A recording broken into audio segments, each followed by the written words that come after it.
Welcome to Shri Shri food. આજે આપણે બનાવીશું રગડા પેટીસ. રગડા પેટીસ આપણે ખૂબ જ આસાનીથી બનાવી શકાય છે. તો તેના માટે 5 બટેટા લીધા છે, તે બાફીને તૈયાર કરેલા છે. 2 ચમચી ધાણા, 3 ચમચી બ્રેડ ક્રમ્સ, 1 ચમચી આદુ મરચાંની પેસ્ટ, અડધી ટીસ્પૂન ચાટ મસાલો, 1 ટીસ્પૂન ગરમ મસાલો, સ્વાદ પ્રમાણે મીઠું, અડધી ટીસ્પૂન હળદર, 1 ટીસ્પૂન ધાણા જીરું પાવડર. હવે આપણે બટેટાને હાથથી જ આ રીતે ક્રશ કરી લઈએ. હવે તેને એક મેશર લઈ તેનાથી બરાબર મેશ કરીને તૈયાર કરી લઈએ મસાલો. બટેટા ક્રશ થઈ ગયા છે. હવે તેમાં મીઠું, હળદર, જીરું, ચાટ મસાલો, ગરમ મસાલો, 1 ટીસ્પૂન આદુ મરચાંની પેસ્ટ, ધાણા અને આપણે જે પ્રમાણે બાઇડિંગ જોઈ એ રીતે આપણે 3 ચમચી બ્રેડ ક્રમ્સ નાખી અને તેને બરાબર મિક્સ કરી લઈએ.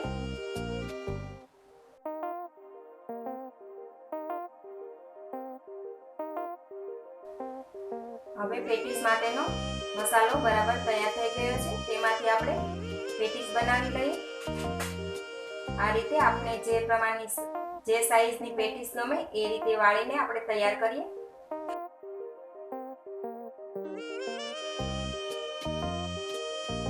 બધી પેટીસ વળાઈને તૈયાર થઈ ગઈ છે. હવે આપણે રગડો બનાવવાની તૈયારી કરી લઈએ. તો તેના માટે 1 કપ વ્હાઈટ વટાણા લીધેલા છે. તેને 7 કલાક પલાળી અને તેને બાફવા માટે હળદર, મીઠું અને ખાવાના સોડા નાખીને તેને બાફીને તૈયાર કરેલા છે.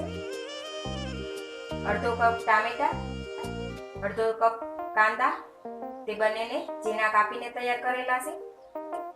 2 ચમચી કોથમીર, સ્વાદ પ્રમાણે મીઠું, ગરમ મસાલો અડધી ટીસ્પૂન, લાલ મરચું અડધી ટીસ્પૂન, હળદર અડધી ટીસ્પૂન, આદુ મરચાંની પેસ્ટ 1 ટીસ્પૂન અને મરચી કાપેલી છે તે પણ 1 ટીસ્પૂન, જરૂર પ્રમાણે તેલ અને પાણી.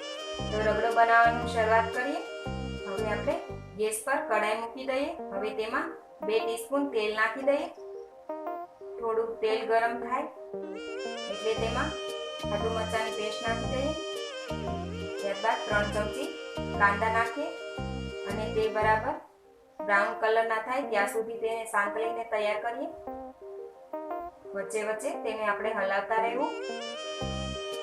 હવે તેમાં લાલ મરચું, હળદર, ગરમ મસાલો, મીઠું બધું નાખી બરાબર મિક્સ કરી લઈએ અને મસાલા બરાબર ચડી જાય ત્યાં સુધી તેને ચડવા દઈએ.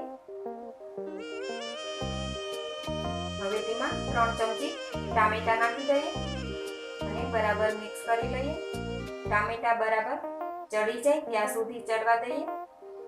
હવે તેમાં 1 ટીસ્પૂન મરચી નાખી દઈએ અને બરાબર મિક્સ કરી લઈએ.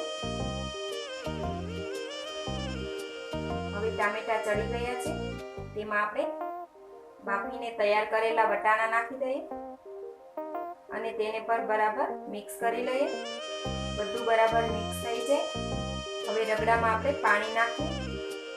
જે પ્રમાણનો આપણે રગડો જોઈએ એ પ્રમાણે પાણી નાખીશું. વધારે ઘટ રાખવું હોય તો થોડું ઓછું અને લિક્વિડ કરવું હોય તો થોડું પાણી વધારે નાખીશું અને તેને થોડી વાર માટે ચડવા દઈએ. રગડાને આપણે 5 થી 10 મિનિટ માટે મીડિયમ ગેસ પર રાખીશું જેથી તે એકદમ સરસ ઘટ થઈ તૈયાર થઈ જાય. વચ્ચે વચ્ચે તેને હલાવતા રહેવું. હવે તેમાં ધાણા નાખી દઈએ અને તેને બરાબર મિક્સ કરી લઈએ. રગડો બનીને તૈયાર થઈ ગયો છે. તેને નીચે લઈ લઈએ. હવે આપણે પેટીસ શેકીશું. તો એક તવી લઈ તેના ઉપર થોડું તેલ નાખી દઈએ અને આપણે પેટીસ શેકાવા મૂકી દઈએ. થોડી વાર માટે શેકાવા દઈએ. ત્યારબાદ નીચેથી શેકાય તો પેટીસને પલટાવી લઈએ.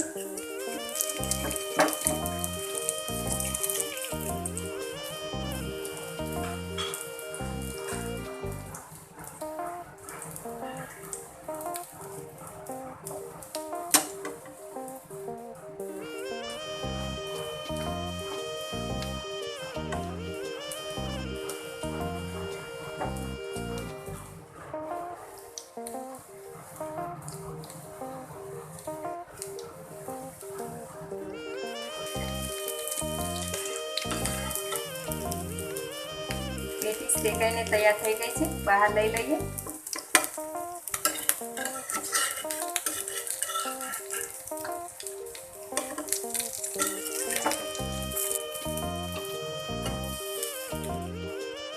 એવી જ રીતે આપણે બીજી પણ પેટીસ શેકીને તૈયાર કરીએ. આ પેટીસ પણ આપણી તૈયાર છે. રગડો પણ તૈયાર છે. આ ખજૂર આંબલીની ચટણી લીધેલી છે. કાંદા તેને ઝીણા કાપીને લીધેલા છે. ટામેટા, કોથમીર, સેવ અને મરચી. હવે આપણે પ્લેટ તૈયાર કરી લઈએ. તેમાં આપણે પ્લેટ લઈ તેમાં પેટીસ મૂકીશું. પેટીસને આપણે થોડી પ્રેસ કરીશું આ રીતે. ઉપર થોડા કાંદા,